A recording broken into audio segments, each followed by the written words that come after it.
हम नई कहानी शुरू करने वाले हैं जिसका नाम है रिश्ता तेरा मेरा। भाग 1। The best businessman of the year award goes to mister Aryan Rathore. और सारी स्पॉटलाइट आकर रुक गई हमारे हीरो पर। उफ यार, just look at him, he is so hot. हाँ यार, ही इज़ सो हैंडसम। दिल कर रहा है सिर्फ उसी को देखती रहूं।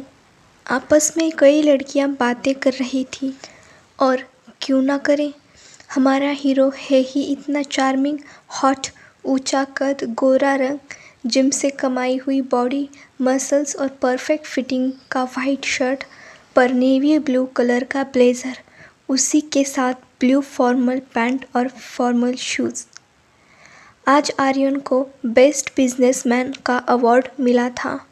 उसके माता पिता और भाई समर आज बहुत खुश थे।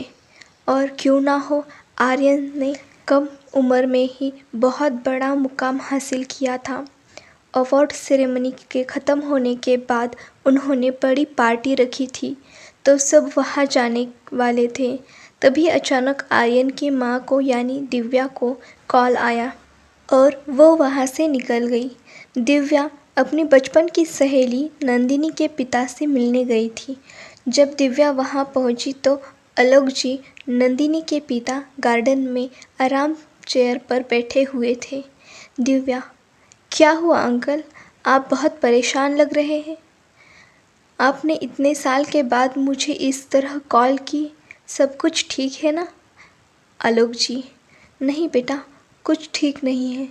तुम्हें पता है ना, नंदिनी के जाने के बाद अलीना की पूरी जिम्मेदारी मुझ पर आ गई। मैंने ही उसे पाल पोस कर बड़ा किया, पर अब मुझ में इतनी ताकत नहीं रही कि मैं उसकी हिफाजत कर सकूं। अब मेरी आखिरी उम्मीद तुम ही हो, तुम ही उसकी हिफाजत कर सकती हो। मेरी यही ख्वाहिश है कि अलीना तुम्हारे घर की बहू बने और मुझे यकीन है कि तुम मेरी ये इच्छा ज़रूर पूरी करोगे। आलोक जी ने चिंता में कहा।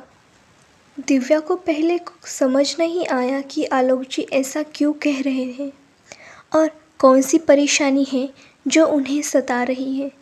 आलोक जी का इतने साल के बाद उसे कॉल करना, उसकी चिंता और बढ़ जाती है। भले ही वो नंदिनी की बेस्ट फ्रेंड थी, पर नंदिनी के मौत के बाद उसकी आलोक जी से कोई बात नहीं हुई थी और उसे अलीना के बारे में कुछ भी पता नहीं था। दिव्या, अंकल आपको कौन सी चिंता सता रही है और ये अलीना कौन है। आलोक जी, अलीना तुम्हारी सहेली नंदिनी की बेटी है और मेरी नातिन। दिव्या, नंदू की बेटी क्या, परंतु मुझे इस बारे में कुछ नहीं पता। नंदू के मौत के बाद मेरा आपसे कोई संपर्क नहीं हुआ। मैं और विक्रम, आर्यन के पिता, मुंबई चले गए और आपसे संपर्क टूट गया। आप मुझे विस्तार से बताइए क्या हुआ और कैसे। आलोक जी, हाँ, जब तुम मुंबई गई उसके बाद नंदू के लाइफ में राजवीर आया और कुछ सालों के बाद उन्हें अलीना हुई। जब अलीना 5 साल की थी तब कार एक्सीडेंट में नंदू और राजवीर की मौत हो गई और हमें लगा कि अलीना भी नहीं रही। पर एक हफ्ते बाद हमें कॉल आया कि अलीना ठीक है और मैं उसे यहाँ ले आया अपने पास और उसे संभाल रहा हूँ। पर अब क्या, दिव्या ने पूछा। आलोक जी, कुछ दिन पहले की बात है, अलीना को किसी ने किडनैप कर लिया था।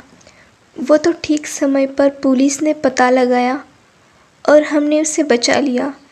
इन्वेस्टिगेशन करने पर पता लगा कि अलीना के चाचा ने प्रॉपर्टी के लिए ये सब किया था। वो अपने साले के बेटे से अलीना की शादी करना चाहते थे और पूरी प्रॉपर्टी हड़पना चाहते थे।